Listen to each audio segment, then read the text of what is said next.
Welcome to another week of Cowboy Up with Tex. Nice day, no rain in the forecast. It's looking nice out there. Speaking of looking nice, we've got a brand new website. We've updated our website. If you're interested in checking out the all-new Hot News Talk Radio website, go to hotnewstalkradio.com. That's hotnewstalkradio.com.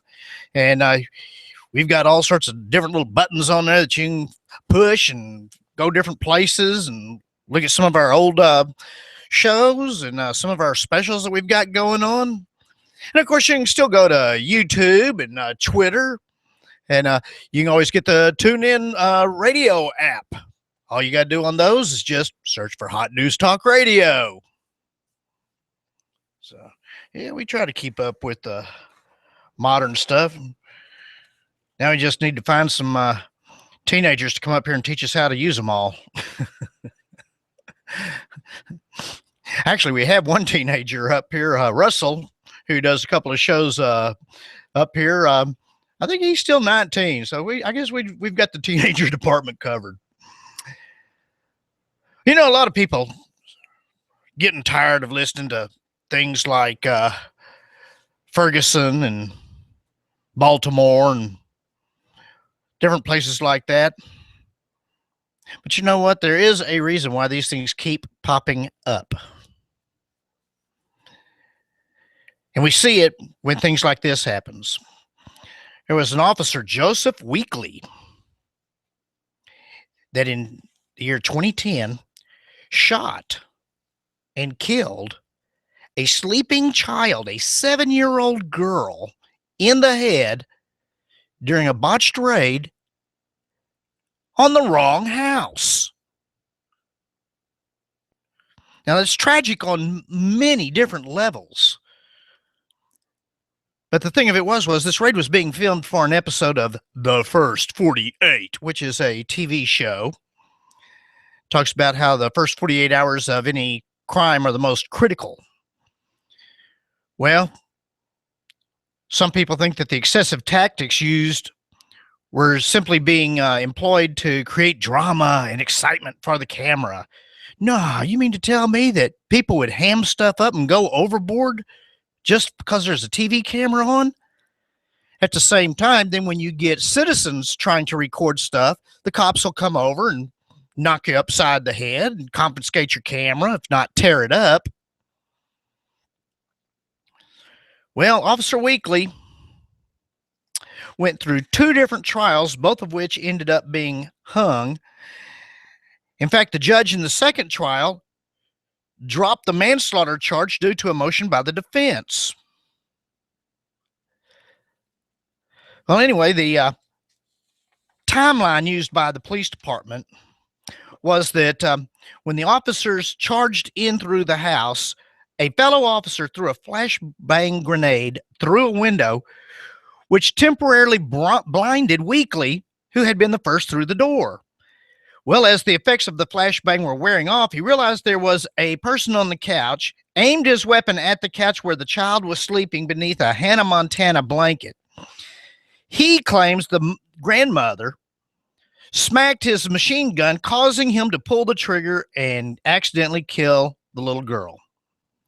Well, the grandmother disputes the claim and says that she was reaching for her granddaughter when the grenade came through the window, not for the officer's gun. In fact, her fingerprints were not found on the weapon. And she says she never made contact with any officer during the assault on her home. In fact, the family is now suing the city of Detroit, alleging a conspiracy to cover up the details of the crime because upon defendants realizing that they had critically injured the 7-year-old girl who then later died, they intentionally conspired to cover up their unlawful acts by providing false and fictitious information to the authorities and to the media regarding the shooting, including falsely claiming that the bullet that killed her was fired from inside the lower unit of the duplex rather than from the outside. Well, the upshot of it all is that you have a little girl that's dead. Police officers who raided the wrong house using excessive force, but Officer Weekly has now been reinstated to the Detroit Police Department by the Detroit Police Chief, James Craig. He will return to the department in a non-field position to start, but the chief has allowed for the possibility for him to eventually go back into the field, stating, "Sometimes mistakes result in tragedies, but we move on from that." Well, I guess it's easy to move on from that when you're still alive. I mean, why a man who admittedly shot a sleeping child would ever want to walk the streets with a weapon remains unclear. What's even more unclear is why the Detroit Police Department and the city of Detroit would want him walking the streets with a weapon. And that's the problem. The police somehow always end up being above the law that they are supposed to be enforcing. And that's why the people riot in the streets. They're tired of seeing people in general. And of course, it does seem like a lot of them are black, but at the same time, statistics show that more whites are killed than the blacks. It's just that mainstream media would rather push the black agenda rather than the agenda at all of out of control police officers. And you know, it's funny how it seems like it's always police officers. How often do you hear of out of control sheriff's departments? I mean, seriously, you don't hear in Hamilton County, we have the Hamilton County Sheriff's Department. We also have the City of Chattanooga Police Department. We've got others like East Ridge Police Department, Red Bank Police Department, and various other cities that are here in Hamilton County. And nationwide, you hear all the time of all these different police departments that are basically running rampant. I mean, like, these officers who, even though the Supreme Court has stated that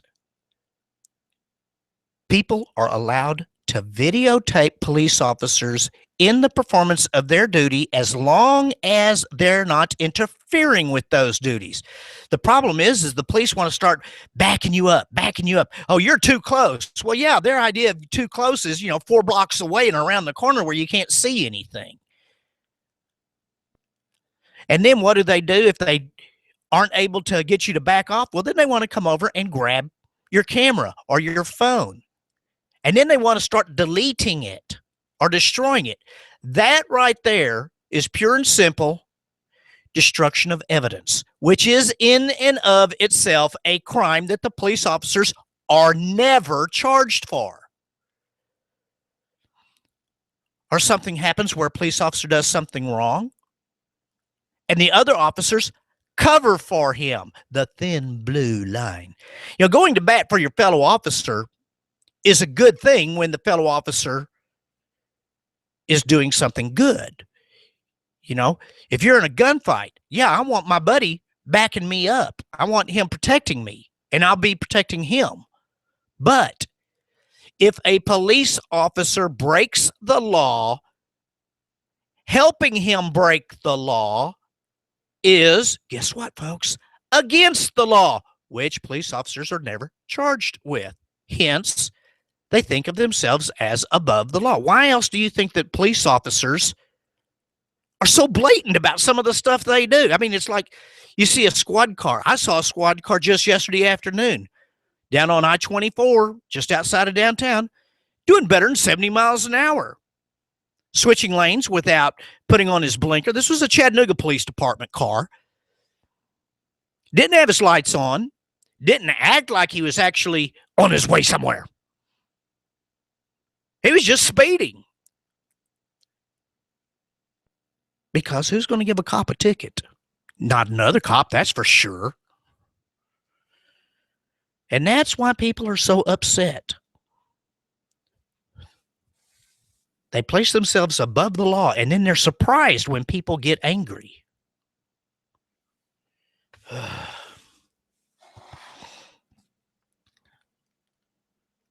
Going on to some other stuff. Tel Aviv University team that includes mathematicians, archaeologists, and, of all things, physicists have been examining pieces of, as they call them, First Temple era pots on which ancient inscriptions are etched into the molds. These ancient pot fabrics, known as ostraka, are revealing some really interesting ancient biblical information. These ostrakon are believed to be at least 2,500 years old. In fact, one of the things that one of them was talking about was the city of Lachish, hope I'm saying that right, which was the largest Judite town after Jerusalem. An official stationed outside the city reported to his commander on the fall of a nearby stronghold, saying that we can see the signals from Lachish, but we can no longer see Azekah. Well, scholars have taken this as a confirmation of the biblical narrative of Jeremiah, the book of Jeremiah, which recounts that Azekah and Lachish were the last fortresses of Judah to fall before Jerusalem itself was besieged and destroyed by the Babylonian king Nebuchadnezzar II. Well, of course, you don't hear about stuff like this from mainstream media, or the fact that there are more than 100 of these ostraka with ancient Hebrew script etchings that have been found in that general area of southern Israel. They proclaim it as the largest and richest collection of inscriptions from the biblical period ever discovered in Israel. You know, and the inscriptions on these pottery shards were used for many different things. Some of the inscriptions were addressed to the commander of the citadel, and others were discussing getting bread and oil to soldiers serving in the desert there. Others discussed security threats in the area, requesting reinforcements. Sounds like some stuff you'd be hearing about today. It seems as though they've been working on this for 6 years when a physicist constructed a special camera to capture high-definition photos. And once one of the technicians mistakenly photographed the backside, which was thought to be blank, and the image revealed 4 clear lines of text. Well, why is this important, we might be saying? Well, it's because Palestinians and atheists alike are trying to refute any evidence that the land of Israel and the Jewish people have a historical connection to each other. However, mounting evidence provides more validity to the Israelis' claim to their ancient ancestral land, which, of course, is why the mainstream media suppresses these stories. You know, they don't want to give any extra weight to the claim of the Jewish people to Israel. After all, you know, for mainstream media, the heroes are the Palestinians. You know, it's funny how far mainstream media and the government, our own government, will go to discount Israel. In fact, there was an interesting article from a guy named Dennis Prager where he said, he's apparently got his own radio show, and he said, whenever I received a call from a listener to my radio show challenging Israel's legitimacy, I've asked these people if they've ever called a radio show to challenge any other country's legitimacy. For instance, Pakistan. The answer, of course, is always no. In fact, most callers don't even understand why I would even mention Pakistan. Well, first off, of all the 200 plus countries in the world, it seems like only Israel's legitimacy is challenged. You know, oh, there shouldn't even be an Israel, you know, and whatnot. So mentioning any other country seems strange. Well, the thing of it is almost no one outside of India and Pakistan knows anything about the founding of Pakistan. Following World War II, only months before the UN adopted a proposal to partition Palestine into a Jewish and an Arab state in 1947, India was partitioned into a Muslim and a Hindu state. The Hindu state remained India. The Muslim state became known as Pakistan, where it was a little larger than Texas. In both cases, the declaration of an independent state resulted in violence. As soon as the newly established state of Israel was declared in May of 1948, it was invaded by a coalition of 6 Arab armies whose sole reason for invading was the utter and complete destruction of Israel. Well, that didn't work out for them. Meanwhile, the partition of India led to terrible violence between the Muslims and the Hindus. Well, you've got these 2 big wars going on in the Middle East and over in the Indian subcontinent. And what happened? Well, the war on Israel's independence created approximately 700,000 Arab refugees. Some people say it might have been as low as 500,000. A roughly equal number of Jewish refugees were created when they were forcibly expelled from the Arab countries where they had lived for generations. Plus, about 10,000 Arabs were killed in the fighting that ensued from the war itself. So you're looking at about 1.5 million people that were affected. Now, let's turn to the creation of Pakistan. The creation of Pakistan resulted in 14 million refugees, Hindus fleeing Pakistan and Muslims fleeing India. So that's about 7 million of each, which is 10 times the number of Arab refugees that happened surrounding Israel's creation. And of course, you got to remember that the war was started by the Arab nations. So if they had not invaded, there would have been no Arab refugees or deaths. Well, given the spectacularly large number of refugees and deaths caused by the partition of India and the creation of Pakistan, how come no one ever questions the legitimacy of Pakistan's existence? This question is particularly valid given another fact. Never before in history was there a Pakistan. As we were just talking about, there has historically been an Israel with positive ties to the area, as those shards were pointing out. There's been 3 Jewish states. The first was destroyed in 586 BC, the second in AD 70. So how come Israel's legitimacy is challenged while the legitimacy of Pakistan, a state that had never before existed, is never challenged? Well, that's because, Israel is the only Jewish state in the world. While there are 49 Muslim majority countries and 22 Arab states, much of the world questions or outright lies about the right of the one Jewish state, barely the size of New Jersey, to exist.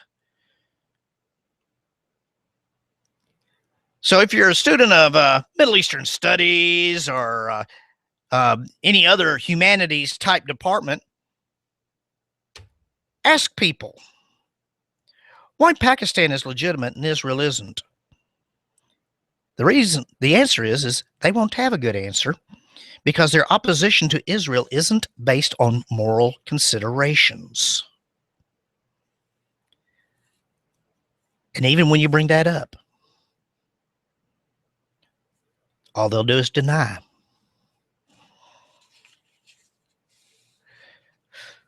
Well, this is just part and parcel of the left's war on history and, believe it or not, religion, which actually even goes back to the Supreme Court case going on right now about gay marriage, and how it's really not about gay marriage. It is fundamentally a war on religion.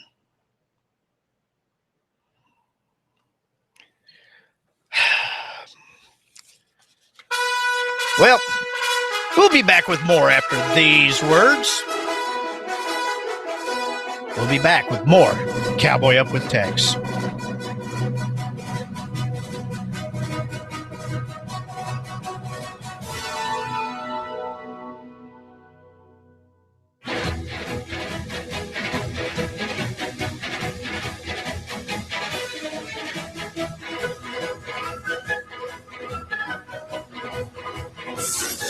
You give us 12 minutes and 40 seconds, we'll give you Chattanooga and the world. News Talk 1240.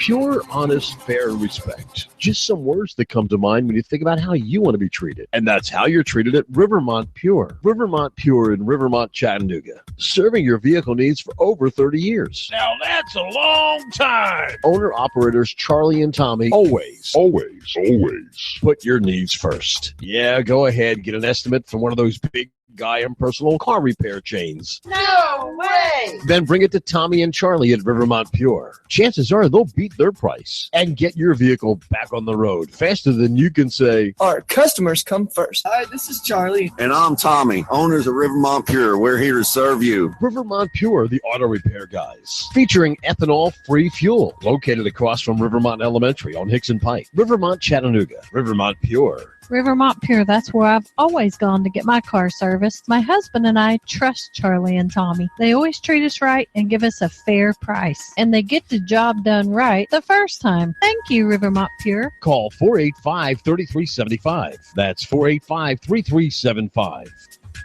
Are you tired of working in corporate America, or have you recently lost your job and would like to consider owning your own business? If you are, please call me, as I can help you look at franchises or business opportunities that fit you, the economy that we're in, and the type of businesses that are right in the greater Chattanooga area. After I help my clients find the right opportunity, I also help them find the best way to finance the business, including paying yourself through the startup phase. If you would like to learn more about opportunities that may be right for you, please call me for a free assessment. My name is Bruce Krebs at the Entrepreneur Source. Phone number is 423-875-5621. Hi, this is your computer speaking. I don't feel so well. It's like I've come down with a bug, and I'm getting slower. Affordable Computers. We fix sick computers. Your hometown guys at Affordable Computers will repair your PC in half the time of the big boys at an affordable price. No tricks, no gimmicks, no computer speak technobabble. Just good, quick, and courteous affordable service and repairs. Want to affordably supercharge your PC? Affordable Computers on Highway 58. Affordable Computers hand builds all desktops in-house. If you're looking for a better-than-new refurb laptop, $150 will get you a Dell or another name brand at Affordable Computers. Affordable Computers, Highway 58, between Arby's and Taco Bell. Also Fort O, Battlefield Parkway near Holcomb's. Affordable Computers, we service what we sell. Call 499-1975. That's 499-1975. Wow, this is amazing. I'm feeling great. Supercharged. Hot News Talk 1240. If you have the DTs, the shakes, because your phone is on the fritz, you have nomophobia. You need help. Your telecom doctor is in. Cell Surgeon at Northgate Mall. Cell Surgeon yanks open the ribcage of your phone, pries out the dead heart, and puts in the beating life that you lead on your cell phone. Broken screen, phone not charging, water damage, battery given out? Cell Surgeon in Northgate Mall next to Old Chicago Pizza. Check us out on Facebook. Open Sunday. Cell Surgeon. We bring your phone back to life. You give us 12 minutes and 40 seconds, we'll give you Chattanooga and the world. News Talk 1240. You love your hometown. Are you interested in free markets, in local economy? Do you hope that Chattanooga can survive the next meltdown, the next chain of disasters in the national economy? What's the best way to live out the ideals of self-government and self-determination? Join me, David Toulis, weekdays 1 to 3. Hot News Talk 1240. Love your neighbor, buy local.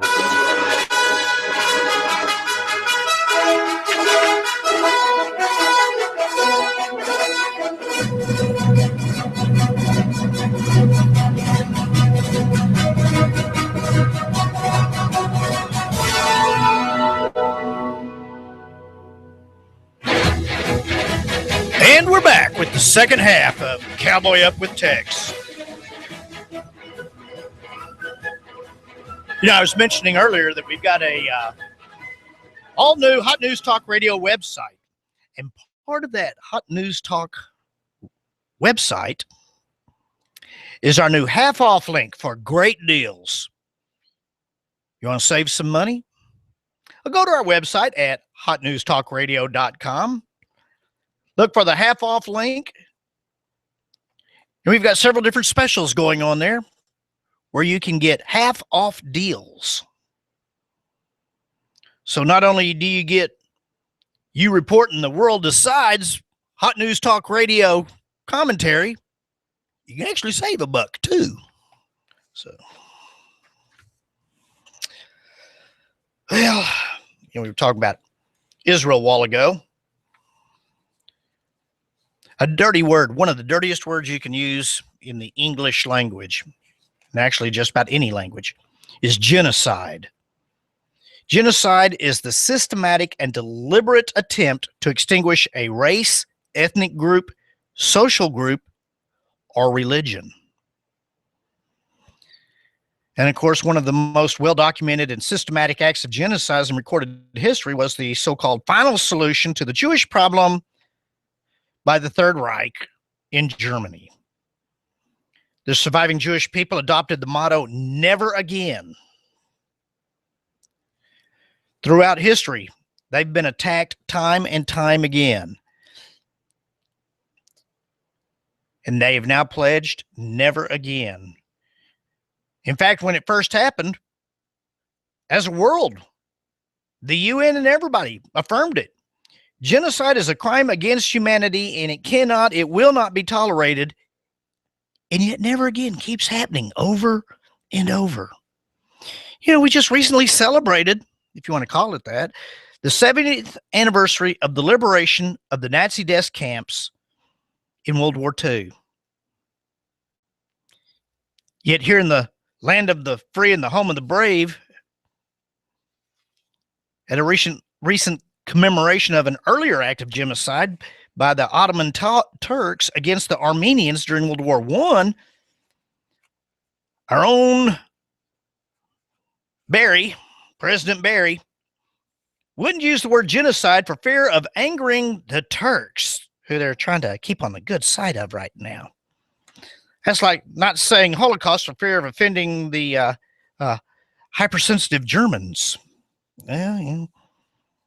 Even the left-leaning CNN said for the 6th year in a row, President Barack Obama has broken his promise to the Armenian community made when seeking their votes as a senator and a presidential candidate to use the word genocide to describe the massacre of an estimated 1.5 million Armenians at the hands of the Ottoman Empire a century ago.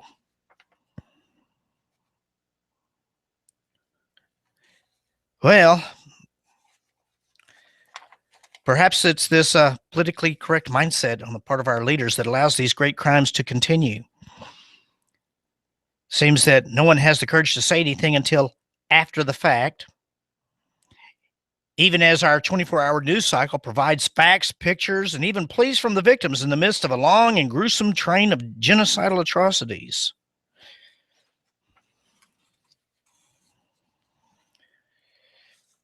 Today, there is a massive multi-country genocide against Christians in the Mideast being perpetuated by fanatical followers of the religion of peace known as Islam. And once again, America says nothing. The West has done much to stand up for Muslims in the past 2 decades, whether it was to save the Muslims in Bosnia or the Albanians, Kosovars, even the Muslims in Serbia. Well, it's now time for a humanitarian operation to save the remaining Christians in Iraq. It's time for the American people and our representatives, which includes the president. Ultimately, the president is our representative, just like our senators and representatives are. He's just our topmost representative. But he's not representing America very well right now in his continued refusal to even admit that there's a problem. He can't call the Islamics terrorists. Can't even say ISIS, their own name for their movement. He wants to call them ISIL. We have hundreds of thousands of Christians being killed primarily by Muslims worldwide. And the United States government won't even mention that there's a problem. And of course, mainstream media, they ignore it as well, for the most part. According to Fox News, one of the few that actually says something about it, Mosul is Iraq's second largest city and was once home to Iraq's most venerable and persistent Christian community, tracing their lineage nearly to the time of Christ.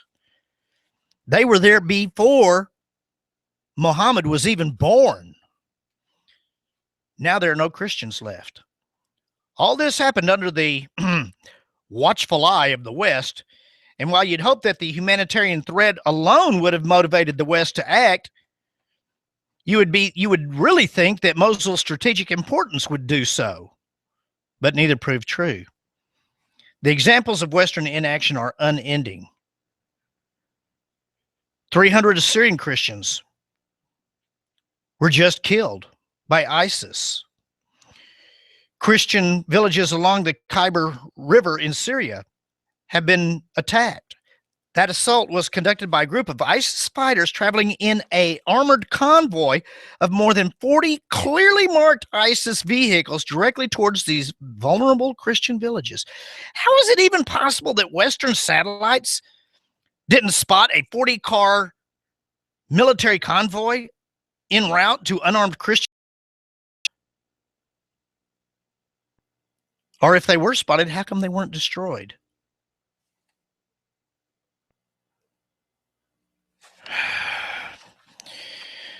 When U.S. troops invaded Iraq in 2003, there were at least 1.5 million Christians in Iraq.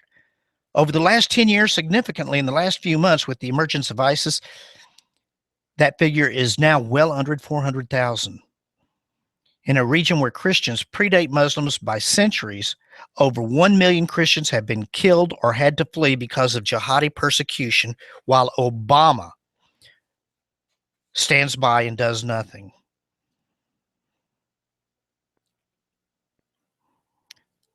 Meanwhile, the ISIS state has ordered Christians to convert or die and given them a deadline by which to flee and not allowed any possessions. Christians in the region face extermination.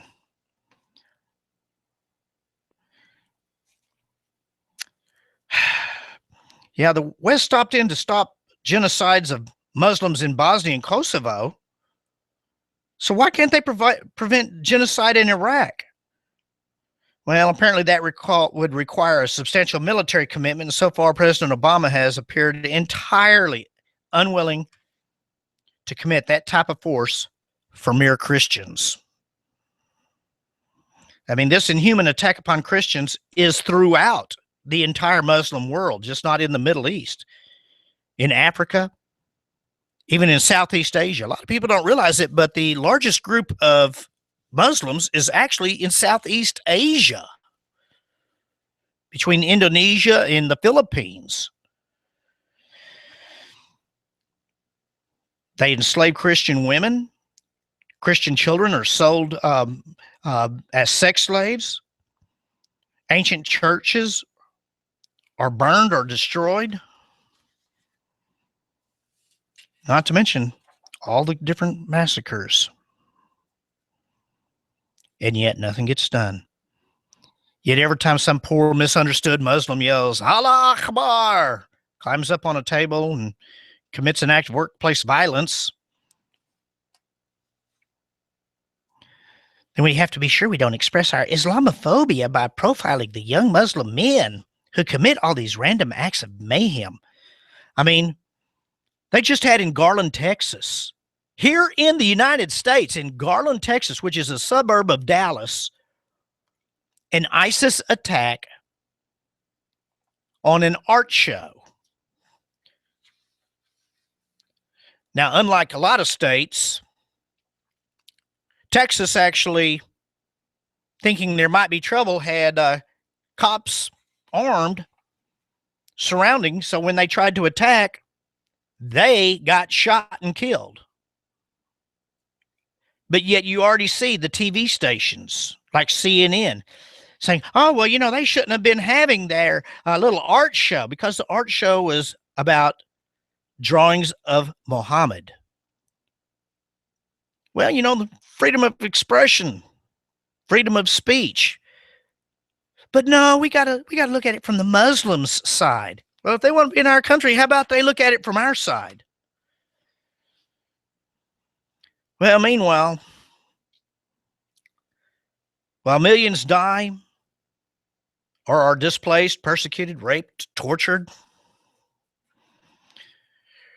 we see that crimes of humanity are occurring right before our eyes, and America does nothing, as never again keeps happening.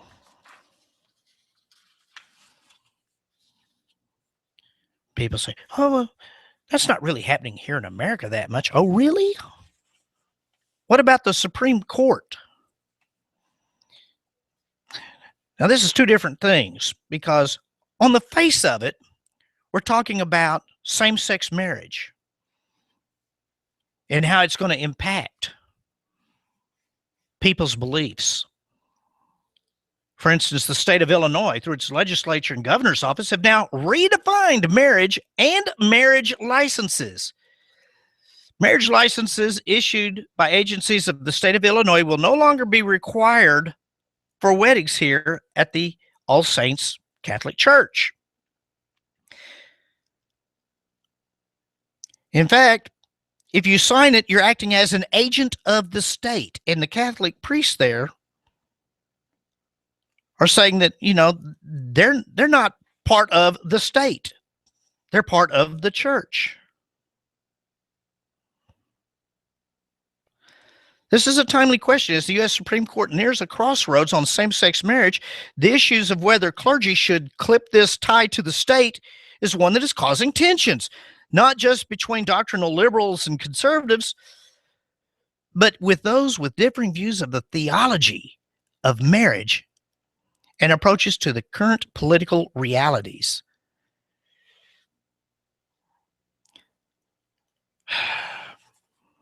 The upcoming Supreme Court decision on same-sex marriage could mark a powerful affirmation of marriage between one man and one woman, or it can initiate a direction in which the Holy Orthodox Church can never embrace, stated one of the priests at the Metropolitan Joseph Orthodox Christian Archdiocese of North America.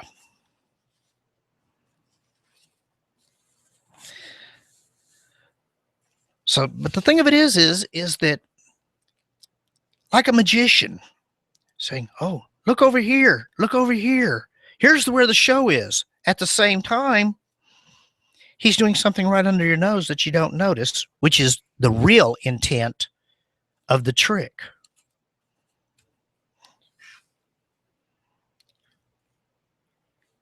And it's not that they're trying to give gays the right to marry. It's that they're trying to destroy morality in the church, whichever church. And that's the whole thing is, it doesn't matter if it's Catholic Church, Mormon Church, Baptist Church, Amish Church. Religion in general is the ultimate victim here. American liberals often cite the social democracy policies of Western Europe as examples that this country should follow, with civil marriages. Well, in recent years, some of Western European countries' embrace of same-sex marriage has taken center stage. But that was so yesterday. In fact, in a recent interview, the United Kingdom's Green Party leader said her party would consider allowing polygamous marriage and civil partnerships. So for all those on the same-sex bandwagon here in the U.S. who've been ridiculed as saying that, oh, the next step would be marriages defined in a variety of ways, ridicule no longer. Why is the government saying that there should be same-sex marriages? After all, if you can allow that, why should it not also be blood relatives? Why should it not also be polygamists? It seems they are rushing this forward and they have not thought out the consequences they have not thought out what the consequences are going to be. Well, what it basically boils down to is that the left has rewritten the concept of freedom to mean whatever the government allows you to do. And leftists now insist that the government cannot allow discrimination unless, of course, it's the government itself that's enforcing discrimination against religious Christians who don't want to violate their belief in traditional marriage. And here's another little point. You notice how the only ones that they do this to are the Christians? The Muslims, they're not against same-sex marriage. They're against homosexuals to begin with. It's hard to have a homosexual marriage when the first thing they're going to do is cut your head off or throw you from the top of the tallest building around. But do you ever see them talking about Muslims and homosexuality? No. All you hear is Christians and homosexuality and gay marriage, because their true target is Christianity. Same-sex marriage was never designed to grant legal benefits to same-sex couples. That could have been done under a regime of civil unions. Same-sex marriage was always designed to allow the government to have the power to cram down punishment on anyone who disobeys the government's vision of the public good. You know, kind of like they do in China. You do not have a right to my services. I have a right to provide my services to whomever I choose. If you believe that your interpretation of public good enables you to bring a gun to the party, you are a bully and a tyrant. Well, with the modern American left, to whom freedom now only means the freedom to do what it wants, the left is the one that wants to do it at the point of a gun, using the government. And there again, another way that we can show this. Gays are not really interested in marriage. Of course, that's not what you would think from all the press coverage of this issue. I mean, every time you turn around, you see one or two couples surrounded by 100 reporters. Oh, I'm so glad we were finally able to get married. We've wanted to do this for so long. Well, okay, let's look at some numbers here. Let's take one state, New York, which legalized gay marriages in the year 2011. There have been only 12,000 same-sex marriages. Well, 12,000 sounds like a lot, doesn't it? Ooh, well, let's look at some statistics. You know, like they say, there's lies, there's damn lies, and then there's statistics. Well, in the state of New York, there are nearly 20 million people, and they claim that homosexuals make up 1.7% of the population. Not even 2%. Not even 2%. So, if you look at 1.7% of the population as being gay, that would be 330,000 people who could have been married. So that would have been roughly over 150,000 marriages possible. And yet less than 10% got married.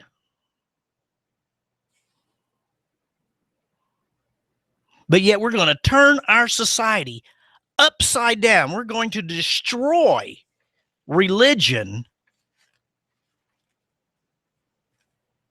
on the theory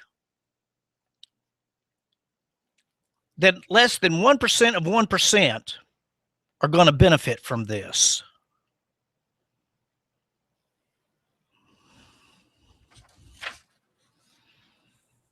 So then we start getting to what this is really about.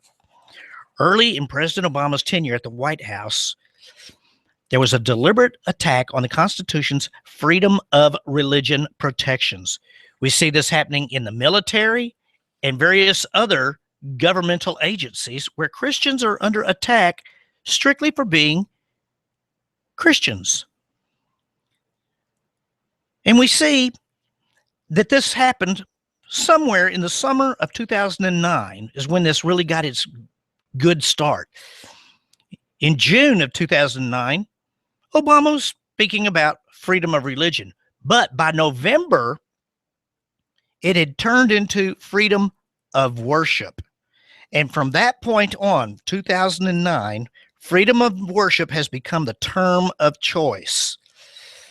It's even been included on citizenship tests, where instead of saying freedom of religion, it's now freedom of worship. See, what they're trying to say is that, well, we can't prevent you from worshiping. I mean, if you're just in a closet with your head bowed in a prayer, you're worshiping. But if you have freedom of religion, that's totally different. In fact, the First Amendment says Congress shall make no law respecting an establishment of religion or prohibiting the free exercise thereof. The free exercise thereof. Which means we can act on our faith.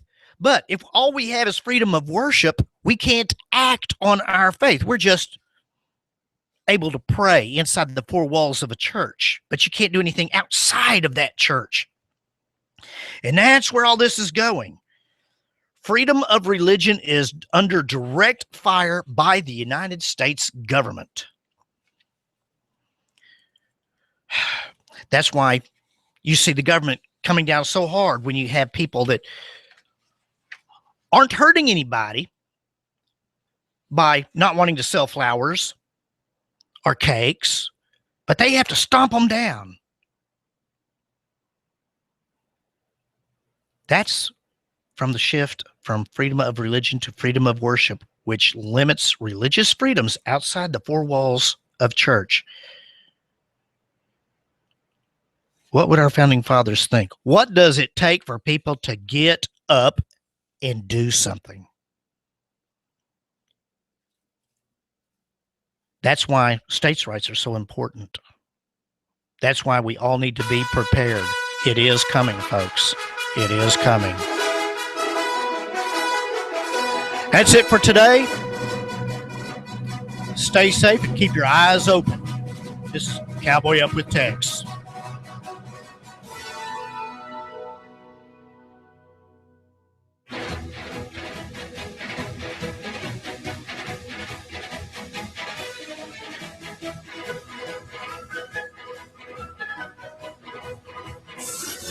You give us 12 minutes and 40 seconds, we'll give you Chattanooga and the world. News Talk 1240. Every Tuesday at 11 a.m. on Hot News Talk Radio, join Real Estate U for an hour of information, guests, and new ideas about the dynamic Chattanooga real estate investment market. Real Estate U every Tuesday at 11 a.m. here on Hot News Talk Radio. Hi, this is David Toulis with Nuganomics.com. I've got a question for you. Does your heat and air system have mildew and mold, smoke, water, or rodent damage? Is there an odor in the air you breathe coming from your air vents? Ducts, formerly known as Duct Busters, cleans and remediates the heat and air units and the air vents in your home or business. Let our highly trained and experienced staff address the indoor air quality at your home or business and make it, fresh. Our family's been helping build our local economy and serving you for 16 years. You know us as Duct Busters. Ducts, indoor air professionals. Call us at